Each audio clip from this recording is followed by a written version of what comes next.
Cœur de patrimoine, Cédric Decoeur. Et après avoir rejoint les quais de Bordeaux, on revient à Paris dans le studio de Cœur de patrimoine pour accueillir Florent de Roccassera. Bonjour. Bonjour Cédric. Merci beaucoup d'être au rendez-vous, cofondateur de Hypo, H-Y-2-P-O. Il va falloir que nous expliquiez un peu d'où vient l'idée. Fintech donc, avec un sujet quand même hyper précis, le refinancement immobilier. Comment vous est venue l'idée d'abord ? Donc Hypo est né du constat que l'immobilier, c'est la classe d'actifs majoritaire en France. Elle pèse 62% du patrimoine des Français. Et cette classe d'actifs est finalement très peu travaillée dans les stratégies patrimoniales. Et donc ça, c'est donc le point de départ de Hypo. Le refinancement était connu, notamment auprès d'une clientèle donc haut de gamme des banques privées qui sont friands du levier donc de la dette, et aussi une clientèle donc plutôt en difficulté, donc autour des produits du RAC, du regroupement de crédit. Et donc on s'est posé la question donc de pourquoi, et puis donc nous est venue l'idée de développer une plateforme qu'on aurait pu proposer donc à une clientèle plutôt haut de gamme patrimoniale, avec des solutions de refinancement sur étagère. Aujourd'hui, Hypo, c'est quoi ? C'est une plateforme de financement et de refinancement pour cette clientèle patrimoniale de particuliers et de professionnels qui sont mal servis par leurs banques et donc parce qu'ils ont soit des besoins donc atypiques ou des besoins trop complexes. Et donc on les accompagne donc sur ces refinancements et ces financements avec donc aujourd'hui un réseau de 65 prêteurs européens. Et le terme Hypo, ça vient de hypothèque Donc voilà, Hypo, c'est un peu un clin d'œil à une des garanties qu'on pratique, donc la garantie hypothécaire. Donc c'était la première garantie donc, qu'on a développée, qu'on a mis en place. Et donc ça nous permet effectivement de prêter dans des cas d'usage qui sont assez peu travaillés en France, où les banques traditionnelles ne vont pas. Bien, le décor est donc posé. On va essayer d'expliquer maintenant comment ça marche. Concrètement, je suis propriétaire. J'ai un bien que j'ai déjà payé ou que j'ai quasiment payé. Qu'est-ce que vous me proposez de faire ? Donc finalement, un prêt hypothécaire permet simplement donc, de pouvoir emprunter dans des cas d'usage où, comme je l'ai dit, les banques ne prêtent pas. Un prêt hypothécaire fonctionne, finalement, c'est une recharge de crédit. On a un bien amorti, on a une situation donc, économique viable et on peut donc proposer cette garantie hypothécaire à un prêteur pour financer un projet qui ne serait pas forcément finançable en banque traditionnelle. Il faut bien sûr que donc, la garantie, c'est une chose. Il faut bien sûr aussi avoir un projet sérieux et puis donc, la capacité de rembourser ce prêt, évidemment. Donc un prêt hypothécaire, ça reste une hypothèque, mais l'hypothèque, c'est simplement une garantie où on va jamais... Enfin, l'idée, c'est jamais de faire jouer cette garantie donc, comme un prêt traditionnel. Finalement. Mais alors du coup, à qui vous vous adressez ? Parce que vous nous avez un petit peu dessiné, esquissé plus exactement un début de portrait dans votre introduction, mais des retraités, des investisseurs, ou alors au contraire, par exemple, des personnes surendettées, à qui ça s'adresse en fait, Hypo ? Donc finalement, ça s'adresse à plusieurs personas, donc plusieurs typologies de personnes. Donc aujourd'hui, en termes de particuliers, on a plutôt donc une clientèle mécaniquement un peu plus donc senior, qui a développé du patrimoine, mais pas que, aussi des chefs d'entreprise.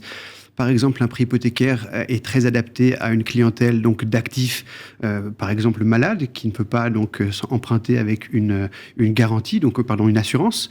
Et donc là, la garantie hypothécaire joue.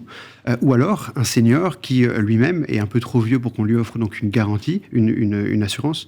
Et donc là, encore une fois, on utilise la garantie hypothécaire. Donc ça, c'est un des cas d'usage principaux. Le second cas d'usage pour les particuliers, s'adresse à une clientèle haut de gamme de chefs d'entreprise qui souhaitent, par exemple, transmettre son patrimoine. Et donc là, on travaille avec eux sur des montages qui s'appellent par exemple des montages de vente à soi-même, sur la structuration et donc le financement de ce type de montage qui permet donc une optimisation de l'IFI, dégager de la trésorerie et puis donc optimiser sa transmission. J'ai envie de dire que, d'ailleurs, vous avez vous-même employé un petit peu le mot en tout début d'entretien de banque privée. Vous faites quasiment le boulot d'une banque privée. Donc on travaille avec certaines banques privées. Les banques privées, donc leur métier, c'est de placer de l'argent. Nous, effectivement, donc on essaie d'offrir des financements structurés qu'on peut trouver en banque privée, sans forcément donc, les contreparties de placement qui vont avec. Donc, ce qu'on fait, c'est qu'on développe une plateforme qui fait en fait des financements type banque privée, des financements structurés sur mesure et à grande échelle. Donc effectivement, avec la technologie, on essaye d'offrir ces types de financements en les démocratisant auprès du plus grand nombre. Oui, parce que il y a de l'ingénierie patrimoniale, on va dire de base, sophistiquée, mais de base, et il y a, et ça on le découvre bien quand on découvre votre solution, c'est qu'il y a aussi pas mal d'IA. Un petit peu. Qu'est-ce que ça apporte, cette IA ? Donc deux choses, on l'utilise donc de deux manières, une côté client, où c'est vrai que donc on a rassemblé notre base de connaissances, on navigue au croisement de la fiscalité, du financement, de l'immobilier, et donc on a par exemple construit un chatbot qui s'occupe de la partie pré-vente, donc pour tout accompagner un client finalement dans toutes les questions qu'il peut avoir autour du prêt hypothécaire, autour d'une structuration patrimoniale, et donc ça permet donc aux clients d'avoir un retour fiable et immédiat, donc un meilleur service client. D'accord. Et du côté collaborateur, on utilise l'IA dans le traitement des dossiers de financement afin donc de faciliter ces dossiers de financement qui soient plus rapides et plus fiables en travaillant sur l'extraction des données directement donc des documents officiels et pas se baser sur le déclaratif du client. Donc par exemple, on extrait des données directement des 2044, des 2042, d'un avis d'imposition ou d'un bilan afin de pouvoir donc se baser sur des données fiables. Et donc ça nous permet d'être plus rapide dans l'instruction du dossier et donc encore une fois servir le client d'une meilleure manière. Alors, ce refinancement immobilier, tout comme d'autres formes d'ailleurs de stratégie patrimoniale, on sait que c'est sur l'étagère, on en entend de temps en temps parler, mais on a l'impression que, je ne vais pas dire ça ne prend pas, mais que c'est sous-utilisé en France. Comment est-ce que vous expliquez ça? Et est-ce qu'on peut imaginer, j'imagine que c'est aussi votre rêve ou votre défi, de développer, de démocratiser un petit peu, de combler une forme de retard? On sait que dans d'autres pays, notamment, ça fonctionne beaucoup mieux. Tout à fait. Donc moi, je pense qu'il y a en fait deux points à ça. Donc du côté client, c'est vrai que souvent, on entend donc hypothèque égale on est en danger, c'est le Monopoly. Ouais. Et donc, c'est pas du tout comme ça. Fondamentalement, qu'est-ce qui se passe? C'est que je pense qu'il y a la culture financière en France qui n'est pas forcément assez développée. Et on le voit auprès d'une clientèle donc plus avisée, plus éduquée. Le levier de la dette peut être créateur de valeur. Et donc, c'est vrai que nous, on essaye de travailler là-dessus. Et d'un autre côté, en France, je pense que du côté prêteur, donc les banques n'ont pas forcément l'habitude de travailler sur cette classe d'actifs immobilières, du fait que de un, on a la chance d'avoir aussi donc des organismes de cautionnement, type le crédit logement, qui évite cette hypothèque qui peut parfois être plus coûteuse. Parce qu'on rappelle que traditionnellement, quand on achète un appartement, un bien ou une maison d'ailleurs, enfin un bien immobilier, on a deux façons de se garantir, soit crédit logement, donc un cautionnement, soit la fameuse hypothèque. Exactement. Et donc ce cautionnement permet aussi aux banques d'éviter donc de mobiliser des fonds propres. Et donc c'est vrai qu'en France, en tout cas, elles ont plus l'habitude de faire ce cautionnement pour avoir donc des ratios de